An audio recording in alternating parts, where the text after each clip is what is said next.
Welcome to Massive Beers. My name is Matt. We do the beer stuff here.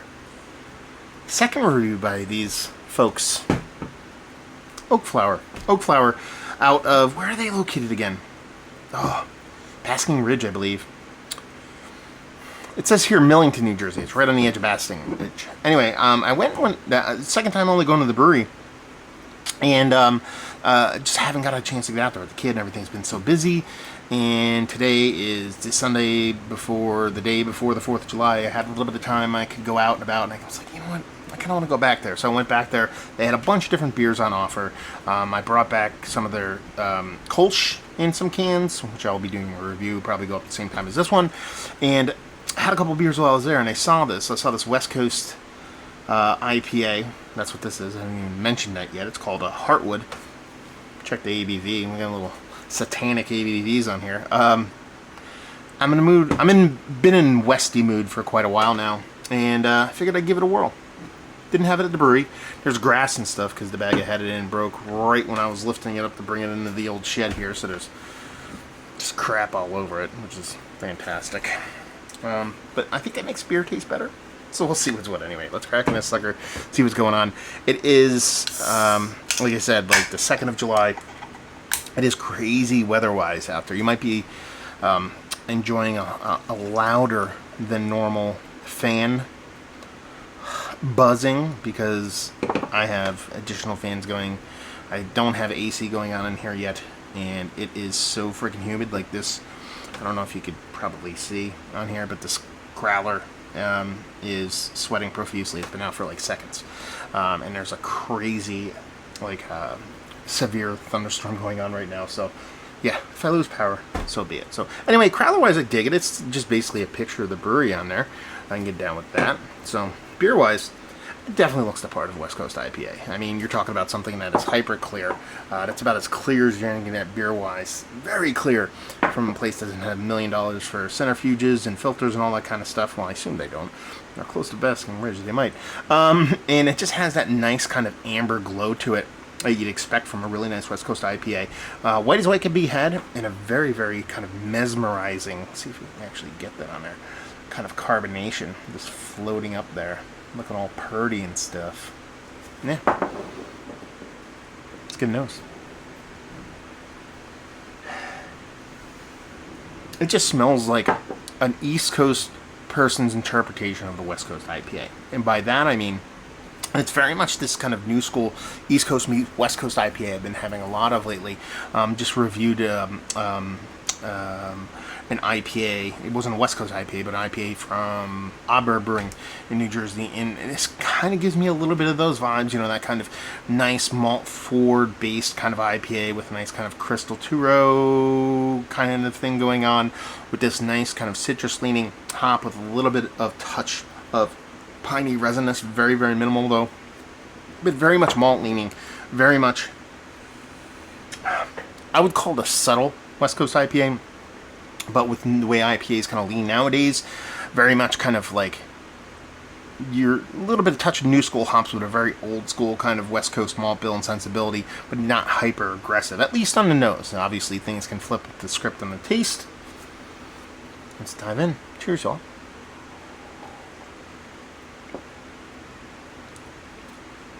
Yeah, I mean, you get a very much more bittering component on a taste. I didn't think it was going to be as big as it is. It's still not hyper big, super big, but it's definitely there. You definitely know you're drinking a West Coast IPA. Super awesome sweetness on this. It has almost like, I want to say it has like a touch of honey malt or something in it, because the sweetness on this comes off very much like honey for me.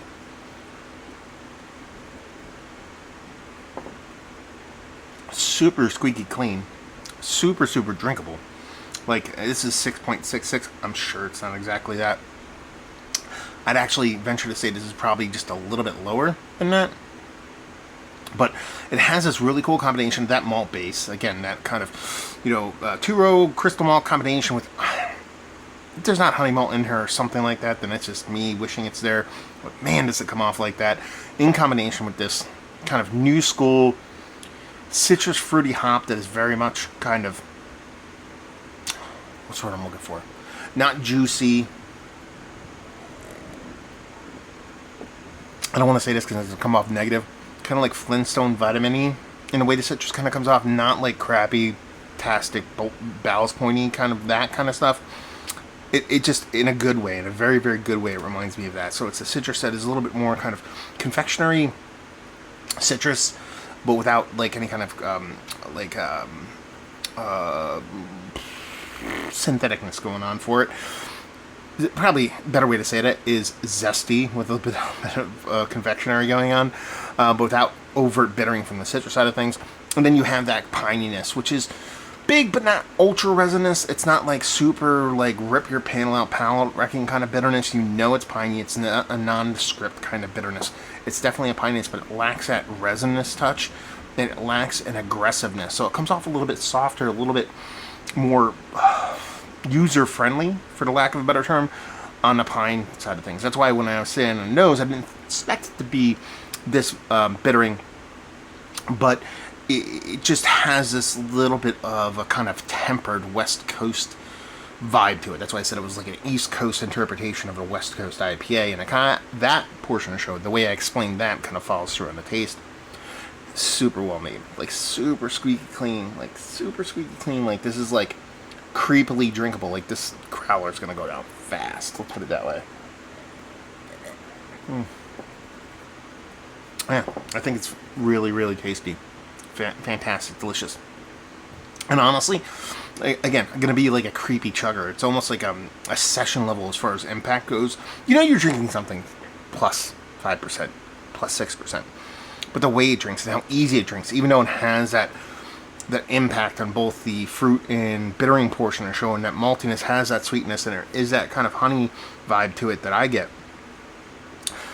There is this kind of sessionability to it. There is this kind of like, I just want to keep going back for another gulp kind of thing going on. And that can make this beer ultra dangerous, even at that 6 and change %. I think it's absolutely really tasty. And here's the crazy part about it. Like I said, I just reviewed that Oddbird. It's not a West Coast, but it had heavily West Coast influences for me, at least.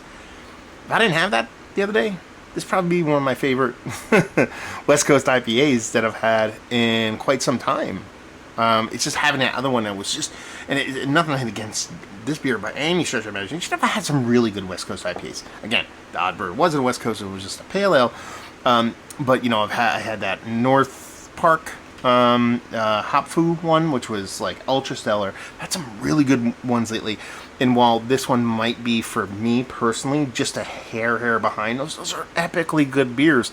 And that's more of a testament how good this beer is, rather than it not being as good as those other beers. Hopefully that comes off in a positive light. I think it's absolutely delicious. And I dig, you know, I wish Oakflower was a little bit closer to me. They're under an hour, over 45 minutes. You know, as I drive, I'm looking at like 52 minutes. You know, that's just far enough away for me not to go to on the quickness. But there's some breweries popping up along the way, so I kind of did like a quick little thing. A new brewery popped up just this past weekend I wanted to try out, so I went to Oakflower. I went to the Autodidact, which opened a couple months ago. That new place, which we'll reserve my thoughts for another time for that. And it's a nice little loop going on there now, so I can see myself going back a little bit more often, hopefully. But I've been impressed by everything I had. You know, the opening day, it was crowded, it was busy, and I enjoyed what I had. This time going there, I made sure I kind of drank off the beaten path. Instead, am I ripping off carton right now? Why am I doing that? I had, you know, a Saison, and then I had a porter. And then I actually did have a taster of some haze. They did a collab with District 96, so I had a little bit of that. It was quite good. But that porter, man, might be the best beer I ever had from them. And this is very, very close to that. It's very tasty stuff. Yeah, not sure what else to say other than it's an East Coast interpretation of West Coast IPA. It doesn't get hyper aggressive. Comes off really, really well made. Like really well made. There's zero negativity in this. And then you're talking about a beer that I'm not quite sure how long it's been on. So, you know, maybe it's been sitting for, you know, a month or two in kegs, and it's been in a crowler. Did they crowler every day? I don't know. There's no date in the crowler. And it's still drinking fantastic. So take that for what it's worth. And like I said, is it one of the better West Coasties I've had as of late? Yes. It's not the best one, but it's you know, worthy of being up Mount Rushmore status. And if you like what we like, this chuggable, drinkable West Coast but heavily influenced by East Coast. Or it should be the other way. Yeah, an East Coast person's interpretation, I should stick with that, sounds better, of a West Coast IPA. Then you'll dig this. You know, if you dig all day, if you dig drinkable, chuggable West Coast IPA, and you want something with a little bit of variance, a little bit less boisterousness on that resinous side of things, this is definitely your proper. Oakflower, have you been to the brewery? Have you had their beers?